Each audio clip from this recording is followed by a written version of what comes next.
कर दीजिए। ठीक है, मेरा फ्रेंड रेडी है भाई? हाँ जी। एक मिनट सर, फ्रेम ले लें। करें। एक मिनट, ले लो। एक मिनट। तार हटा दो, तार छोटी आ गई।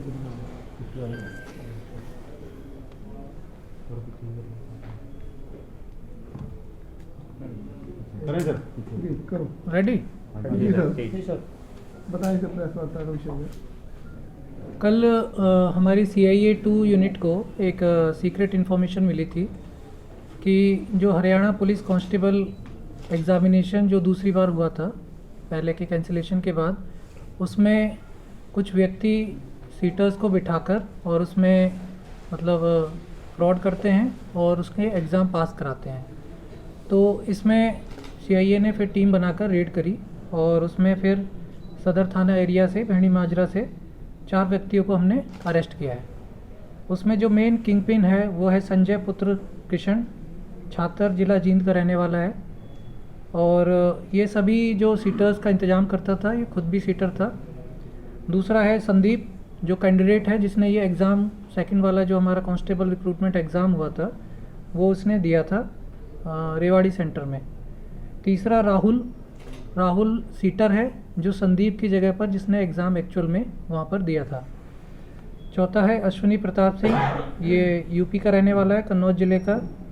ये भी एक सीटर है और संजय के साथ मिलके ये काम करता है। तो अभी तक की जो पूछताछ हुई है उसमें यह सामने आया कि इन लोगों ने ये पूरी योजना के तहत 12 लाख पर कैंडिडेट के हिसाब से इन्होंने कैंडिडेट्स तैयार किए थे और सीटर्स तैयार किए थे और वहाँ पर बिठाकर और इन लोगों ने एग्ज़ाम करवाया। साथ ही साथ ये बाद में ये भी क्लेम करते थे कि हम जो इनके फिंगरप्रिंट हैं वो भी हम चेंज करा देंगे। तो इसमें पुलिस द्वारा अरेस्ट किया गया। उनसे जो रिकवरी हुई है वो 7 लाख रुपए की हुई है। कुछ हमें 11 एडमिट कार्ड, कुछ अन्य डॉक्यूमेंट्स और 5 मोबाइल फ़ोन अभी तक हमें बरामद हुए हैं। जो पूछताछ में सामने आया है कि जो संजय है वो लंबे समय से जो सीटर का काम वो खुद करता रहा है।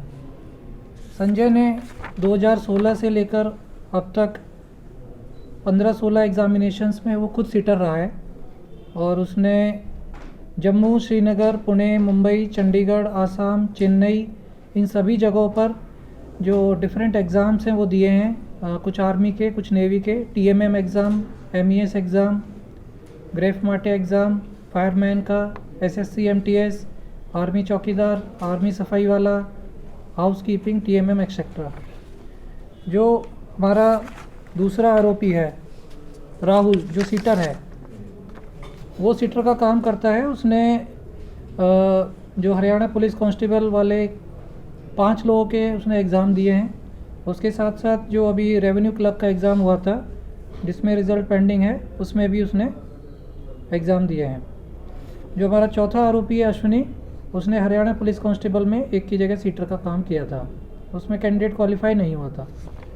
तो ये पूरा जो गैंग है ये अभी तक हमने पकड़ लिया है और बाकी आगे की पूछताछ हम इसमें कर रहे हैं। कुछ लोग नौकरी भी लगे हैं सर जिनके पेपर दिए हुए सर। जैसे कि जो संदीप था वो क्वालिफाई हो चुका है, कई इसमें कैंडिडेट्स क्वालिफाई हुए हैं। पीछे भी जो इन्होंने एग्ज़ाम दिए थे उसमें कुछ क्वालिफाई हुए हैं, कुछ नहीं हुए। सबका इन्होंने अलग अलग रेट फिक्स कर रखा था। और जो अभी पूछताछ में सामने आया कि जो एक्चुअल फिंगरप्रिंट चेंज वाली जो बात है वो नहीं है। इनका कहना है कि जो प्राइवेट कंपनी है जो जिसके पास कॉन्ट्रैक्ट है, जो ये फिंगरप्रिंट मैचिंग कराती है आफ्टर एग्जामिनेशन, जब डॉक्यूमेंट वेरिफिकेशन होता है, तो वहाँ पर ये निचले स्तर पर सेटिंग करके उनको कुछ प्रलोभन देकर, पैसे देकर, उनसे वहाँ पे जब वो मैचिंग के लिए कैंडिडेट जाता है और वहाँ पे नकली कैंडिडेट जब उन्हें पता होता है उसको वो बिना चेक किए उसको ओके कर देते हैं। सर बायोमेट्रिक तो एग्ज़ाम से पहले होती है बिल्कुल, उसमें कैसे एंट्री होती है? बायोमेट्रिक एक जब रिटर्न एग्जामिनेशन होता है उस टाइम पे होती है, एक हमारा जो फिजिकल एग्जामिनेशन होता है उस टाइम पे होती है, एक जब लास्ट स्टेज में जब डॉक्यूमेंट वेरिफिकेशन होता है उस टाइम पे एक्चुअल कैंडिडेट के इन डेटाबेस से मैच कराए जाते हैं कि वो बायोमेट्रिक के वो एक्चुअल कैंडिडेट है कि नहीं है। वहाँ पर ये सेंध लगाकर वहाँ पर उस प्रक्रिया में ये उसको ओके करवा देते हैं। पुलिस कैसे पहुंची तब तक?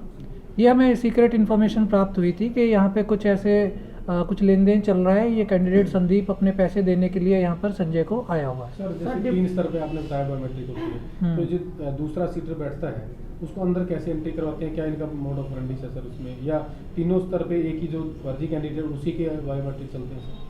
अभी देखिए ये सारी चीज़ें डिटेल में पूछताछ में आएंगी। जैसा कि आपको पता है पीछे भी हमने इस टाइप के 2 FIR हमारी ऑलरेडी चल रही हैं कैथल में, तो उसमें भी यही था कि उन्होंने सीटर को बिठाया था और वो जो बायोमेट्रिक है जो सीटर देने आता है वो देता है वहाँ पर, और एक्चुअल कैंडिडेट कोई और होता है।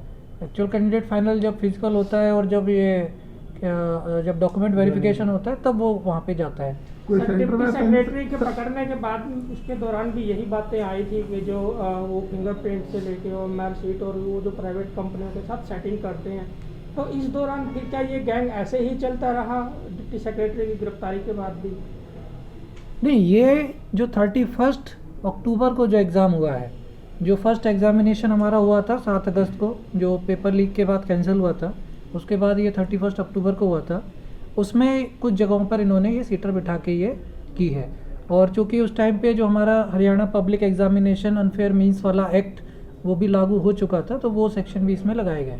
तो सर, सर ये कोई सेंटर- सोनीपत से जो एक युवक पकड़ा था जिसने 1000, क्या उससे भी कुछ संबंध वगैरह निकले? अभी देखिए, अभी इसका रिमांड लिया जाएगा इन लोगों का और फिर गहनता से पूछताछ की जाएगी। सर बाकी कोई चीज़ें सेंटर तो चला रहे हैं? अभी तक पूछताछ में सर ये जो पुलिस भर्ती परीक्षा हुई थी दोबारा से, इन कैंडिडेट्स के अलावा और भी किसी की इन्होंने बिठाए न जाने कुछ सामने आई बात सर? कुछ अभी और भी हो तक सकता अभी है? तक 5-6 कैंडिडेट्स की इन्होंने बात कबूली है। सब बुड़ैल जेल का क्लर्क कोई बताया जा रहा है, इसका क्या? हाँ, जो मेन जो संजय हमारा आरोपी है, ये बुड़ैल जेल है, मॉडल जेल है चंडीगढ़ में, वहाँ पे एज हेड क्लर्क ये अभी कार्यरत है। ये बीटेक है कुरुक्षेत्र यूनिवर्सिटी से, और ये 2016 से सीटर का काम कर रहा है। सर वो सेंटर चलाते थे, ये कैसे लोग कॉन्टैक्ट करते थे इनसे? क्या 4 तो अरेस्ट हो चुके हैं, क्या और कोई नाम भी सामने आए? अब देखिए वो रिमांड पे जब हम पूछताछ करेंगे। कोई कोचिंग कोई सेंटर सेंटर है चलाते थे सर, लोग कैसे कॉन्टैक्ट करते थे इनसे? जो अभी पूछताछ में आया संजय, क्योंकि ये खुद भी तैयारी करता था यहाँ पर कैथल में ही रह के, और कैथल में रह रहा था काफ़ी टाइम से, तो इसके जो आसपास जो भी इनको टच में आ जाते थे उनके एग्ज़ाम देना इसने शुरू किया। 2016 में फर्स्ट एग्ज़ाम दिया, और इसको पैसे की ज़रूरत थी जैसा कि इसने बताया, तो इस प्रकार से फिर धीरे धीरे इसने सीटर का काम करना शुरू कर दिया। तो सर, जेल ये में दूसरा नौकरी मामला है और कैथल एग्जाम पुलिस का, दोनों ही सर, साथ-साथ कि जैसे चल रहे हैं। पहले पुलिस ने खुलासा किया था कि ऐसे उम्मीदवार हैं जो फर्जीवाड़ा करके नौकरियों पे लगे हुए हैं। इसमें भी ये बात सामने आई कि संजय ने 2016 से अब तक बहुत सारे बच्चों को नौकरी लगवाया। तो क्या जहां वो लोग नौकरी कर रहे हैं या जो रिक्रूटमेंट एजेंसी है उनको कुछ लिखा जाएगा कि ये इनको चेक किया जाए, ये फर्जीवाड़े पे लगे हुए हैं? देखिए, जो भी है सारी जांच हमारी होती है, और वो सारी डिटेल्स हम जो अपने उच्च अधिकारी हैं सारी चीज़ें पहुंचा दी जाती हैं, और वहाँ से जो भी ड्यू प्रोसीजर है उसके मुताबिक वो सारी प्रक्रिया होगी। तो क्या सर इसमें FIR में उन लोगों को भी शामिल कर सकते हैं जो फर्जीवाड़ा करके नौकरी हासिल की है?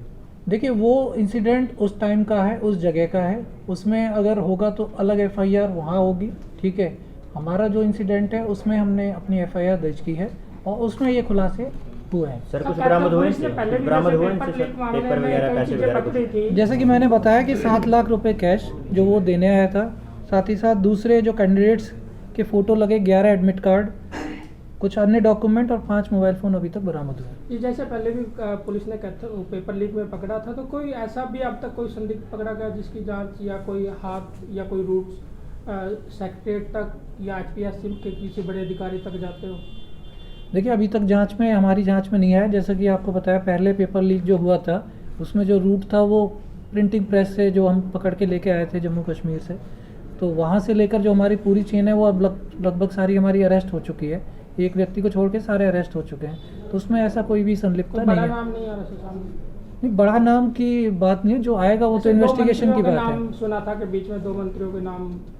और कोई क्वेश्चन? जो 7 लाख रुपए सर किस भर्ती के लिए जो 11 एडमिट कार्ड है वो आने वाली 3 भर्तियों के लिए? इसमें अब देखिए, अलग अलग भर्तियाँ एडमिट कार्डों में आर्मी के हैं, ठीक है, कुछ हरियाणा पुलिस कांस्टेबल के हैं, और रेवेन्यू क्लर्क के एडमिट कार्ड शामिल हैं। जो आने वाली भर्ती है उसमें? नहीं, जो हो चुकी हैं और कुछ आने वाली हैं, बाकी अभी इन सभी की जांच की जाएगी। ठीक है, thank you sir. Thank you.